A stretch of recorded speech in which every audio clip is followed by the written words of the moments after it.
تاکہ بعد میں مرجھائے اور اپنے ابائی عدم میں لوٹ جائے۔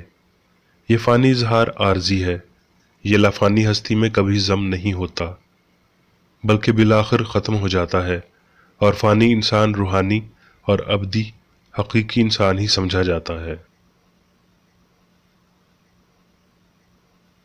بشر لافانیوں کا فریب ہیں، وہ بد کرداروں یا بدوں کی اولاد ہیں، جس سے یہ ظاہر ہوتا ہے کہ انسان مٹی سے شروع ہوا یا مادی ایمبریو کے طور پر پیدا ہوا ہے۔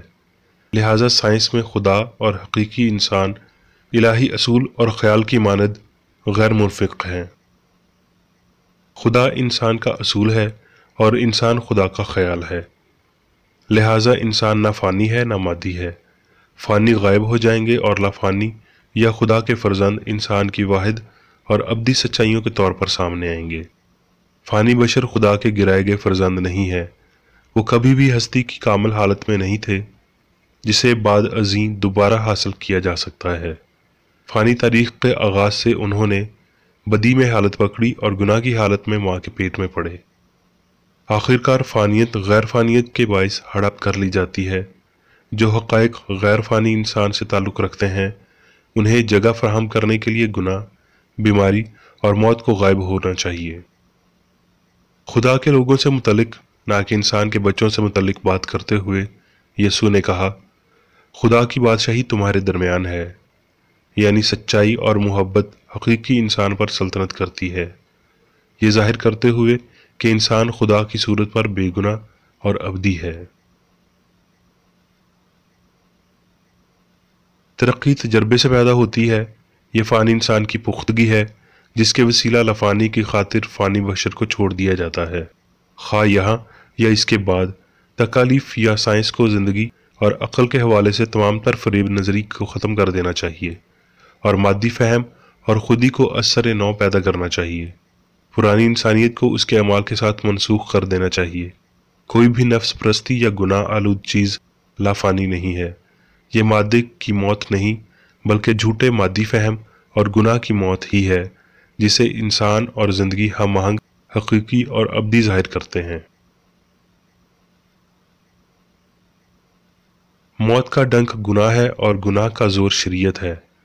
فانی عقیدے کی شریعت جو لافانی زندگی کے حقائق کے ساتھ جنگ کرتی ہے، حتیٰ کہ روحانی شریعت کے ساتھ بھی جو قبر کو کہتی ہے تیری فتح کہاں رہی، اور جب یہ فانی جسم بقا کا جامہ پہن چکے گا اور یہ مرنے والا جسم حیات ابدی کا جامہ پہن چکے گا تو وہ قول پورا ہوگا جو لکھا ہے کہ موت فتح کا لقمہ ہو گئی۔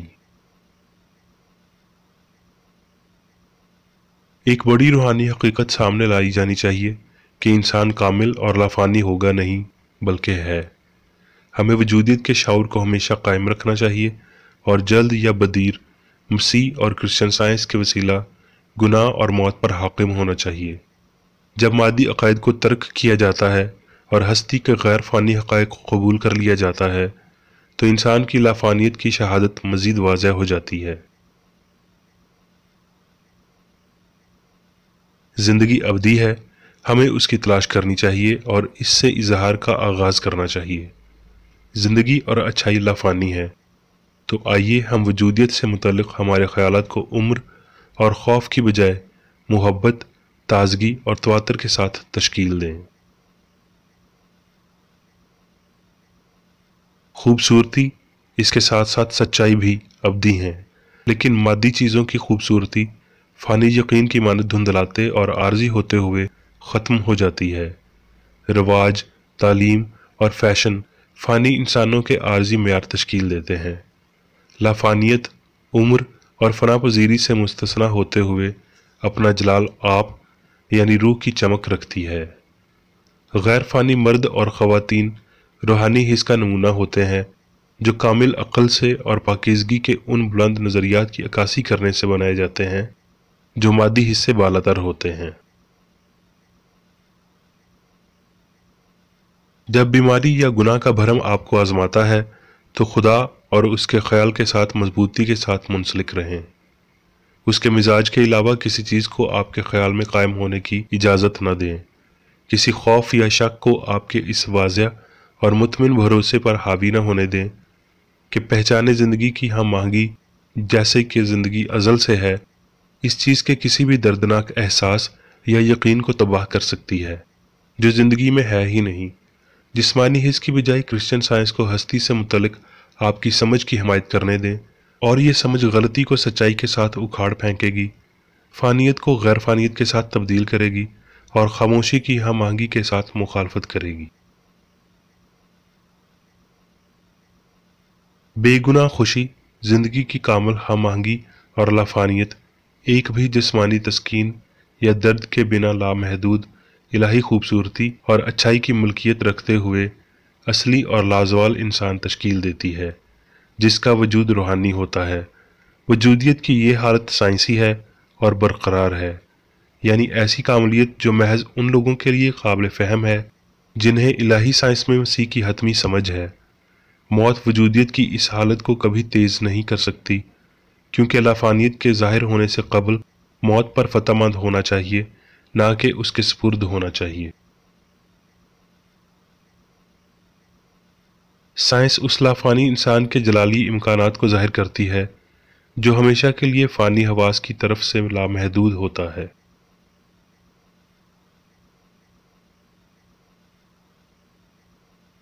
اب میں میری بیکر ایڈی کی جانب سے چرچ مارول میں دیے گئے روزانہ کے 3 فرائض پڑھوں گا۔ روزانہ کی دعا۔ اس چرچ کے ہر رکن کا یہ فرض ہے کہ ہر روز یہ دعا کرے: تیری بادشاہی آئے، الہی حق، زندگی اور محبت کی سلطنت مجھ میں قائم ہو، اور سب گناہ مجھ سے خارج ہو جائیں، اور تیرا کلام سب انسانوں کی محبت کو وافر کرے اور ان پر حکومت کرے۔ مقاصد اور اعمال کا ایک اصول۔ نہ کوئی مخالفت، نہ ہی کوئی محض ذاتی وابستگی مادری چرچ کے کسی رکن کے مقاصد یا اعمال پر اثر انداز ہونے چاہیے۔ سائنس میں صرف الہی محبت حکومت کرتی ہے، اور ایک مسیحی سائنسدان گناہ کو رد کرنے سے حقیقی بھائی چارے، خیرات پسندی اور معافی سے محبت کی شیریں آسائشوں کی عکاسی کرتا ہے۔ اس چرچ کے تمام اراکین کو سب گناہوں سے، غلط قسم کی پیشن گوئیوں، منصفیوں، مذمتوں، اصلاحوں، غلط تاثرات کو لینے اور غلط متاثر ہونے سے آزاد رہنے کے لیے روزانہ خیال رکھنا چاہیے اور دعا کرنی چاہیے۔ فرض کے لیے چوکسی۔ اس چرچ کے ہر رکن کا یہ فرض ہے کہ وہ ہر روز جارحانہ ذہنی آرا کے خلاف خود کو تیار رکھے، اور خدا اور اپنے قائد اور انسانوں کے لیے اپنے فرائض کو نہ کبھی بھولے اور نہ کبھی نظر انداز کرے۔ اس کے کاموں کے باعث اس کا انصاف ہوگا، وہ بے قصور یا قصوروار ہوگا۔